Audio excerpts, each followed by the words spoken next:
என்ன பேசுறதுனே தெரியல. கேமராவை ஆன் பண்ணி வச்சுக்கிட்டு வீட்டுக்கு கிளம்பிட்டேன்.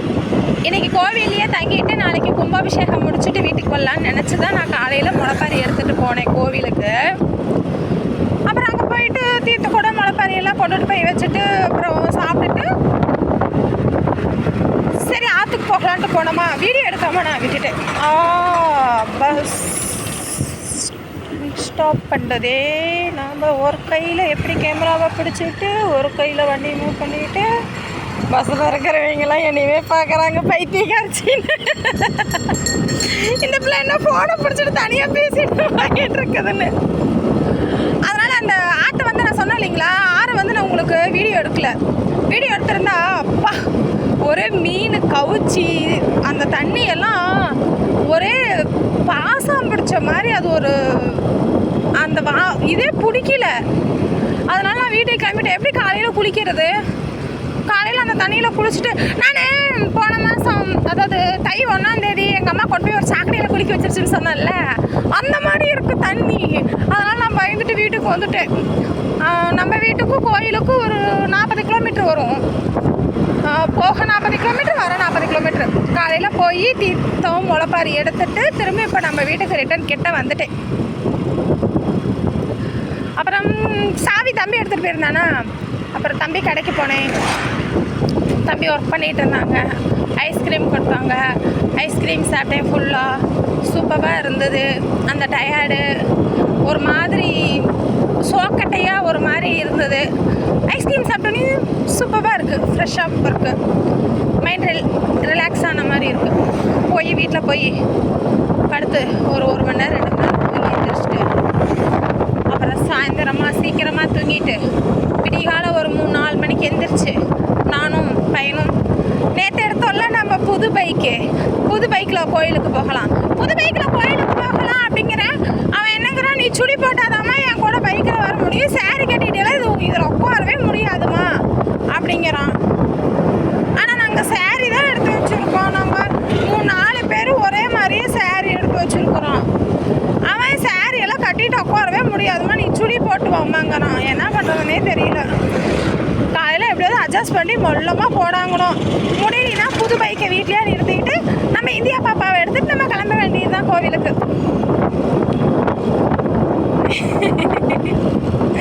நான் பாட்டுக்கு பேசிகிட்டே வரேன். ஓகே பாய், வச்சுட்டுமா. இப்போ எங்கே வந்துட்டோம்? ரிலையன்ஸ் ஸ்கூல் தாண்டிட்டோம்னு நினைக்கிறேன். ஆமாம். இல்லையா, இது எங்கே வரும்? இந்த மில்லு ரிலையன்ஸ் ஸ்கூலுக்கு முன்னாடி வருமா பின்னாடி வருமா? வாரத்தில் ஒரு 2 தடவைனாலும் இந்த ரோட்டில் போகிறேன் வரேன். ஆனால் அது கூட என் மைண்டில் ஞாபகம் இல்லை. பள்ளிப்பாளையம் விட்டு குமராபாளையம் ரோடு. இருங்க, குப்பாண்டாபாளையம் நம்ம ரிலையன்ஸ் ஸ்கூல் தாண்டிட்டோம். குப்பாண்டாபாளையம் வந்துட்டோம். சமயசங்கலி பேரேஜ் இந்த வழியை போனோம்னா நம்ம சமயசங்கலி பேரேஜ், அதனால ஈரோடு போய் ஜாயின் ஆகும்.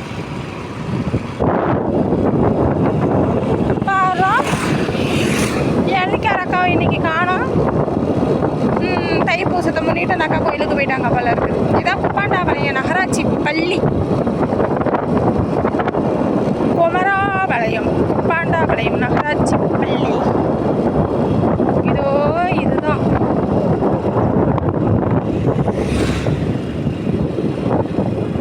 நான் ஏதோ வீடியோ கால் பேசிட்டு வரேன்ட்டு எல்லாம் ஒரு மாதிரியாக என்ன பார்க்குறாங்க. வீடியோ காலில் தான் நான் பேசிட்டு வரேன். நான் சுவிட்ச் வாங்க வரேன்னா சுவிட்சாக போகிறாரு. இது எனக்கு தெரியலையே, இந்த பில்டிங் இப்போ தான் வேலையாயிட்டு இருக்கு. பார்க்கல, புதுசாக பில்டிங் ஆகுது. 2-3 மாதத்துக்குள்ள ஒவ்வொரு கட்டடம் ஆகிடுது. கண்ணப்படி முடிக்கிறதுக்கு ஒவ்வொரு பில்டிங் ஆகிடுது. 10-15 வருஷம் 20 வருஷத்துக்கு முன்னாடி கல்யாணம் ஆகி நான் புக் பண்ணேன். இந்த ரோட்டில் வரும்போது 2 பக்கம் காடாக தான் இருக்கும், பயமாக இருக்கும். ஆனால் இப்போ பாருங்க எவ்வளோ வீடாகிடுச்சுன்னு.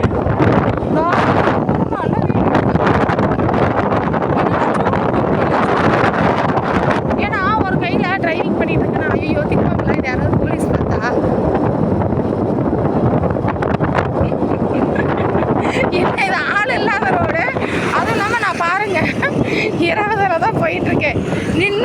எடுக்கல, போகவும் மனசு இல்லாமல் அப்படியே மெதுவாக சைக்கிள் போகிற வேகத்தில் போயிட்டுருக்கேன். அதோ அப்படியே அந்த வெள்ளைக்கோட்டை ஒட்டி தான் நான் போயிட்டுருக்கேன். நான் ஒன்றும் ஸ்பீடெல்லாம் போயிட்டு நான் ஒரு கையில் டிரைவிங் பண்ணல. நெல்லெல்லாம் எப்படி விளைஞ்சிருக்கு பாருங்க. வளைஞ்சும் இருக்குது, விளைஞ்சும் இருக்குது, வளைஞ்சிருச்சு.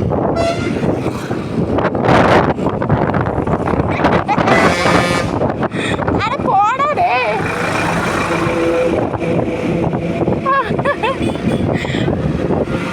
வெக்கமாக வருகிறது. ஆறு அடிக்கிறாங்க. இப்போ பைத்தியம் மாதிரி ஏமா நீ போனால் கையில் பிடிச்சிட்டு வண்டி ஓட்டிட்டு போயிட்டு இருக்கிற அப்படின்னு. இல்லைப்பா, இதுக்கு மேலே தான் ரிலையன்ஸ் ஸ்கூல் இருக்கும். குப்பாண்டாப்பாளையம் தாண்டி தான். ஆமாம் இல்லை, குப்பாண்டாப்பாளையம் தாண்டி ரிலையன்ஸ் ஸ்கூலை தான். குப்பாண்டாப்பாளையம் பஞ்சாயத்து அது. அப்புறம் அது குப்பாண்டாப்பாளையம் பஸ் ஸ்டாப்பு. ஐயோ போப்பா, ஒரே கன்ஃபியூஷன். SSM school. இதுதான் ரிலையன்ஸ் ஸ்கூல்.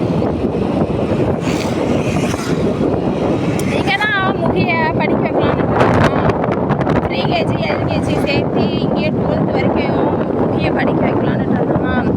அப்புறம் வீட்டுக்கு பக்கத்தாலேயே அவங்க அப்பா கம்பெனி எம்ப்ளாயியாக இருந்தாங்களா, அதனால அங்கேயே சேர்த்து. அப்புறம் எஸ்டிபி காலனியில் படித்தாங்க. அதுக்கப்புறம் நாங்கள் குமரபாளையம் வந்துட்டோமா. அப்புறம் குமரபாளையம் வந்தோடனையும் ராகவேந்திரா ஸ்கூலில் 12th முடித்தாங்க. அப்புறம் வெள்ளாளர் காலேஜில் போய் இப்போ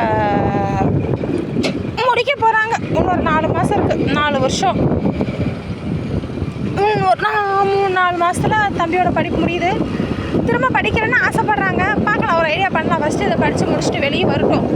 அப்புறம் 1 மாதம் 2 மாதம் டைம் எடுத்து நம்ம யோசிக்கலாம். அப்புறம் அந்த ரிலையன்ஸ் ஸ்கூலை பார்த்தீங்களா? அப்புறம் அந்த ரிலையன்ஸ் ஸ்கூல் பக்கத்தில் அந்த மகாமரத்தை நான் உங்கள்கிட்ட காட்டல. அடுத்த ட்ரிப்பு நான் வந்தால் காட்டுறேன். அதில் மாங்காய் இவ்வளவு மாங்காய் இருக்குது தெரியுமா? நிறைய மாங்காய் இருக்கும். அப்படியே குண்டு குண்டா கேட்கலான்னு தோணும், ஆசையாக இருக்கும். ஆனால் எனக்கு பிடிக்காது, அவ்வளோவா மாங்காய் பிடிக்காது. ஸ்வீட்டாக இருந்தால் சாப்பிடுவேன்னா, முக்கால்வாசி புளிப்பு மாங்காய் தான் இருக்கா, அதனால நான் அவ்வளோ இன்ட்ரெஸ்ட் எடுத்து சாப்பிட மாட்டேன். பலாப்பழ சீசனுக்கு வேணால் கம்பல்சரி ஒரு முழு பலாப்பழத்தை வாங்கி உட்காந்து நான் சாப்பிட்டுடுவேன். இதுதான் இப்போ நான் குடியிருக்கல போக்கியத்துக்கு, அந்த ஹவுஸ் ஓனரோடைய அண்ணா வீடு கட்டியிருக்காங்க, புது வீடு. எங்கள் ஹவுஸ் ஓனர் அம்மா இங்கே தான் குடி வரனாங்க. அதுமாரி கவர்மெண்ட் இதுக்கும் கொஞ்சம் தூரமாக இருக்குதுன்னுட்டு இங்கே வரல, அங்கேயே பக்கத்தாலேயே வேறு வீடு பார்த்துட்டாங்க. அந்த அம்மா இப்போ நம்ம கீழ் வீட்டில் குடியிருக்காங்களா, காய் கொடுக்குறாங்களா, அந்த பில்டிங் தான். கொஞ்சோண்டு பூசாமல் இருக்குல்ல, அந்த ப்ளூ கலர் சீட்டுக்கு பக்கத்தால் கொஞ்சோண்டு செவரு பூசாமல் இருக்குல்ல, அந்த பில்டிங். கேபிடி K1 இதான் குப்பாண்டாப்பாளையம் பஸ் ஸ்டாப். ஓகே, அதனால் 8 நிமிஷம் 10 நிமிஷம் தான் ஒரு கையிலேயே டிரைவிங் பண்ணிட்டு இருக்கணும். எல்லாம் ஒரு மாதிரியே பார்க்குறாங்க. நான் ஃபோனை கட் பண்ணிடுறேன். வீடியோவை கட் பண்ணிவிட்டு ஃபோனை பைப்பில் வைக்கிறேன். பாய்.